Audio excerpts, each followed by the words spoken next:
अस्सलाम वालेकुम बेटा, उम्मीद है आप लोग खैरियत से होंगे। आज हमने स्टार्ट करना है एक्सरसाइज 1.1 का क्वेश्चन नंबर 4। और क्वेश्चन नंबर 4 में हमें बोला गया है name the property used in the following, कि ये जो हमें क्वेश्चन दिए गए हैं इनके अंदर जो प्रॉपर्टी यूज़ हुई है उसका आपने नाम लिखना है। ठीक है, तो बच्चों पार्ट नंबर 1 है। पार्ट नंबर 1 में लिखा हुआ है a+4+b। a+4 को उसने ब्रैकेट में लिखा है और b को बाहर लिखा है। ठीक है, इज़ इक्वल टू a को अब उसने बाहर लिख दिया है और 4 और b को किस में लिख दिया है, ब्रैकेट में लिख दिया है। ठीक है, तो बच्चों हमने इस प्रॉपर्टी का नाम बताना है। तो सबसे पहले देखें, ये जो पार्ट हमें दिया गया है इस पार्ट के अंदर कितने नंबर हैं? 3 नंबर हैं, 1 2 3। ठीक है, इक्वल के इस साइड पे भी देखें 1 2 3। तो बच्चों ऐसा क्वेश्चन या ऐसा पार्ट जिसके अंदर 3 नंबर्स आ रहे हों, मैं आपको सिंपल सा इसका वे बताता हूँ याद करने का, कि जिसके अंदर 3 नंबर्स आ रहे हैं वो क्या होती है, एसोसिएटिव प्रॉपर्टी होती है। ठीक है, एसोसिएटिव प्रॉपर्टी में क्या होता है, 3 नंबर दिए गए होते हैं, सिर्फ उनका ऑर्डर चेंज किया जाता है, प्लेस चेंज की जाती है। जिस तरह यहाँ पर किया गया है कि a+4 को पहले ब्रैकेट में लिखा है और b को बाहर लिख दिया है, इक्वल टू a को बाहर लिख दिया है और 4 और b को किस में लिख दिया है, ब्रैकेट में लिख दिया है। ठीक है, तो बच्चों ऑर्डर चेंज करने से कोई फ़र्क नहीं पड़ेगा, दोनों साइड पे जो आंसर आएगा वो क्या आएगा, इक्वल आएगा। जिस तरह यहाँ पर मैंने एक एग्जांपल ली है, मैंने 3 नंबर लिए हैं 2 4 और 7। तो यहाँ पर मैंने क्या किया है, 2 को पहले बाहर लिखा है, प्लस किया है, आगे 4 + 7 इसको ब्रैकेट में लिख दिया है, इज़ इक्वल टू। तो आगे बच्चों मैंने इक्वल के बाद क्या किया है कि 2 + 4 को पहले ब्रैकेट में लिख दिया और 7 को बाहर में लिख दिया। ठीक है, अब यहाँ पर आ जाएगा 2 + 7 और 4 हमारे पास हो जाता है 11, इज़ इक्वल टू, यहाँ पर ये इक्वल है। ठीक है, और 4 और 2 हमारे पास क्या हो जाएगा, 6 और प्लस क्या आ जाएगा, 7 हो जाएगा। ठीक है, तो बच्चों देखो 11 और 2 ऐड करें 13 आता है, यहाँ पर भी 6 और 7 को ऐड करें तो ये क्या होता है, 13 होता है।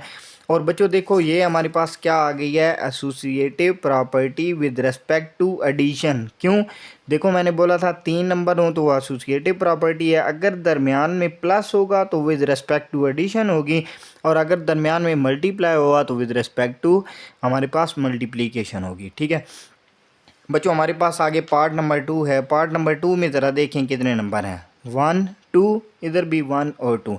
अब मैंने बोला था जहाँ पर 3 नंबर्स होंगे वो हमारे पास होगी एसोसिएटिव प्रॉपर्टी, और जहाँ पर 2 नंबर हुए बच्चे उसको बोलते हैं कम्यूटेटिव प्रॉपर्टी। उसको क्या बोलते हैं, कम्यूटेटिव प्रॉपर्टी। और इसमें भी क्या किया जाता है, सिर्फ प्लेस चेंज की जाती है। यहाँ पर देखें √2 लिखा हुआ है और फिर √3। अब इक्वल के बाद उन्होंने √3 को पहले लिख दिया और √2 को बाद में लिख दिया। ठीक है, तो बच्चों देखो अगर इसकी हम एक एग्जांपल ले लें, फॉर एग्जांपल मैं 2 और 3 ले लेता हूँ। यहाँ पर इस तरह फॉर एग्जांपल मैं एक 2 ले लेता हूँ और साथ क्या ले लेता हूँ, 3। तो मैं इक्वल के इस साइड पे ऐसा करता हूँ कि पहले लिखता हूँ 2 + 3 इज़ इक्वल टू, अब मैं 3 को पहले लिख देता हूँ और 2 को बाद में लिख देता हूँ, तो 3 + 2 हमारे पास क्या हो जाएगा, 5। और इधर भी हमारे पास 3 + 2 क्या हो जाएगा, 5 हो जाएगा। तो यहाँ पर कम्यूटेटिव प्रॉपर्टी में हम 2 नंबर लेते हैं और इसमें भी हम क्या करते हैं कि प्लेस चेंज कर देते हैं, तो फिर भी आंसर के ऊपर कोई फ़र्क नहीं पड़ता, दोनों साइड पे आंसर क्या आएगा, सेम आएगा। तो बच्चों यहाँ पर 2 नंबर हैं तो ये कम्यूटेटिव प्रॉपर्टी, दरमियान में एडिशन है तो विद रिस्पेक्ट टू क्या हो जाएगा, एडिशन हो जाएगा। थर्ड पार्ट है बच्चों, हमारे पास लिखा हुआ है x + (-x) is equal to 0। अब बच्चों यहाँ पर देखो ये प्लस का x है, इसका उलट हमें दिया गया है, इन्वर्स दिया गया है, वो क्या है, -x। ठीक है, तो ये जो -x है ये इसका क्या हो गया, इन्वर्स हो गया। दरमियान में हमारे पास क्या है, प्लस है, तो ये क्या हो जाएगा, एडिशन या एडिटिव। तो इसको हम पढ़ते हैं एडिटिव इन्वर्स। और एडिटिव इन्वर्स में बच्चे हमें आंसर क्या मिलता है, 0 मिलता है। जिस तरह यहाँ पर मैंने एक एग्जांपल ली हुई है इसकी, कि मैंने यहाँ पर 2 लिया है प्लस इस 2 का मैंने इन्वर्स लिया है, तो 2 का इन्वर्स क्या होता है, -2। यहाँ पर दरमियान में प्लस है, प्लस माइनस माइनस 2 - 2 क्या हो जाएगा, 0 हो जाएगा। तो एडिटिव इन्वर्स में क्या होता है कि यहाँ पर जो नंबर दिया गया है उसका उलट दिया गया है। अगर फॉर एग्जांपल +2 दिया गया तो उसका उलट क्या होगा, -2, और दरमियान में क्या होगा, प्लस होगा। तो यहाँ पर ये 2 है, ये इसका इन्वर्स है, तो ये इन्वर्स हो गया, दरमियान में प्लस है, तो ये क्या बन जाएगा, एडिटिव इन्वर्स बन जाएगा। ठीक है, अब बच्चों पार्ट नंबर 4 है हमारे पास। आइए देखते हैं पार्ट नंबर 4 में हमें उसने क्या दिया है। पार्ट नंबर 4 में लिखा हुआ है A multiply by B plus C is equal to. अब इक्वल के बाद बच्चे उसने क्या किया है कि ए को बी से भी मल्टीप्लाई कर दिया है और दरमियान में प्लस, और ए को सी के साथ भी। यहाँ पर छोटी सी मिस्टेक हो गई है, यहाँ पर बी नहीं आता बल्कि यहाँ पर ए आता है। तो यहाँ पर बच्चों क्या आ जाएगा, ए सी। ठीक है, तो यहाँ पर इसको हम बोलते हैं, देखो ए को उसने मल्टीप्लाई किया है किस साइड से, लेफ़्ट साइड से, या इसको डिस्ट्रीब्यूट किया है किसके साथ, बी के साथ। तो पहले हमने ए को बी से मल्टीप्लाई किया तो ए बी आ गया प्लस, फिर ए को सी के साथ तो यहाँ पर ए सी आ जाएगा। ठीक है, तो बच्चों यहाँ पर ए सी आ गया। इस प्रॉपर्टी को हम बोलते हैं डिस्ट्रीब्यूटिव प्रॉपर्टी, क्योंकि ए को हमने डिस्ट्रीब्यूट कर दिया बी के साथ भी और ए को सी के साथ भी। और देखो हमने इसको किस साइड से डिस्ट्रीब्यूट किया, लेफ़्ट साइड से, तो इसको हम बोलेंगे left distributive property, left distributive property. और इसकी भी मैंने एक एग्जांपल ली हुई है। यहाँ पर 3 नंबर है हमारे पास, 2, 4 और 7। तो 2 को मैंने बाय लिखा है और 4 प्लस 7 लिख दिया है। और यहाँ पर मैंने क्या किया है कि 2 को पहले मैंने 4 के साथ भी मल्टीप्लाई किया है और फिर प्लस 2 को 7 के साथ भी। ठीक है, तो यहाँ पर 2, 7 और 4 11 हो जाएगा, इज इक्वल टू 4 को 2 से मल्टीप्लाई करें 8 प्लस 2 को 7 से मल्टीप्लाई करें तो क्या आता है, 14 आता है। तो 11 को 2 से मल्टीप्लाई करें 22 इज इक्वल टू 14 प्लस 8 करें तो ये भी क्या आता है, 22। तो ये बच्चों हमारे पास क्या होता है, लेफ़्ट डिस्ट्रीब्यूटिव प्रॉपर्टी इसको हम बोलते हैं। ठीक है, अब बच्चों नेक्स्ट हमारे पास क्या है, नेक्स्ट लिखा हुआ है 16 प्लस 0। ये जो 0 है इसको हम बोलते हैं एडिटिव आइडेंटिटी। इसको एडिटिव आइडेंटिटी क्यों बोलते हैं, क्योंकि 0 को अगर आप किसी भी नंबर के साथ क्या करें, प्लस करें, तो ये वही नंबर दे देता है। अब फॉर एग्जांपल हमारे पास यहाँ पर जो क्वेश्चन दिए गए हैं 16 प्लस 0 इज इक्वल टू क्या आ जाएगा, 16। तो ये जो 0 होता है इसको हम क्या बोलते हैं, एडिटिव आइडेंटिटी। क्यों बोलते हैं एडिटिव आइडेंटिटी, क्योंकि यहाँ पर हम जिस नंबर के साथ भी इसको ऐड करेंगे तो दोबारा वही नंबर आएगा, उस नंबर के अंदर कोई फ़र्क नहीं पड़ेगा। इस वजह से इसको हम बोलते हैं एडिटिव आइडेंटिटी।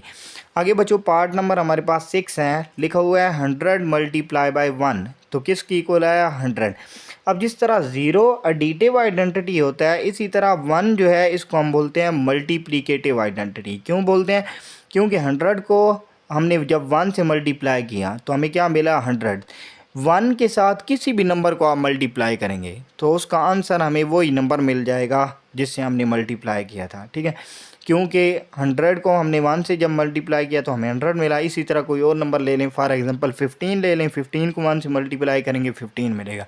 तो इस 1 को हम क्या बोलते हैं, मल्टीप्लिकेटिव आइडेंटिटी। अब बच्चों नेक्स्ट पार्ट है हमारे पास 7 में लिखा हुआ है 4 multiply by 5 multiply by 8 is equal to 4 multiply by 5 bracket में और मल्टीप्लाई बाई 8। अब बच्चों ज़रा पहले देख लेते हैं यहाँ पर कितने नंबर हैं, 1 2 3, इधर भी 1 2 3। तो मैंने पहले बोला था कि जिधर हमारे पास 3 नंबर होंगे तो वो एसोसिएटिव प्रॉपर्टी होगी और हमने चेक करना है, अगर दरमियान में प्लस हुआ तो विद रिस्पेक्ट टू एडिशन होगा और अगर मल्टीप्लाई होगा तो विद रिस्पेक्ट टू मल्टीप्लिकेशन। तो ये हमारे पास है associative property with respect to multiplication. आगे बच्चों हमारे पास है पार्ट नंबर 8। पार्ट नंबर 8 में लिखा हुआ है A B is equal to B ए।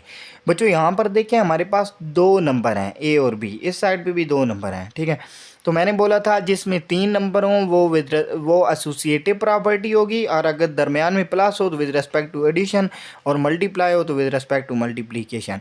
यहाँ पर देखें कितने नंबर हैं, 2 नंबर हैं। तो मैंने बोला था जहाँ पर 2 नंबर होते हैं वो कम्यूटेटिव प्रॉपर्टी और अगर दरमियान में प्लस हुआ तो विद रिस्पेक्ट टू एडिशन और अगर मल्टीप्लाई हुआ तो विद रिस्पेक्ट टू मल्टीप्लिकेशन होगा। तो ये बच्चों हमारे पास क्या था, commutative property with respect to multiplication. बेटा ये था हमारे पास क्वेश्चन नंबर 4 और उम्मीद है आप लोगों को समझ आ गई होगी। अगर आप लोगों को समझ नहीं आई तो आप लोग कमेंट करके बता सकते हैं कि ये चीज़ हमें समझ नहीं आई। इंशाल्लाह मैं आप लोगों को दोबारा समझा दूंगा। और अगर आप लोगों ने मेरे चैनल को सब्सक्राइब नहीं किया तो बेटा सब्सक्राइब कर दें। थैंक यू सो मच, जज़ाकल्लाह, अल्लाह हाफिज़।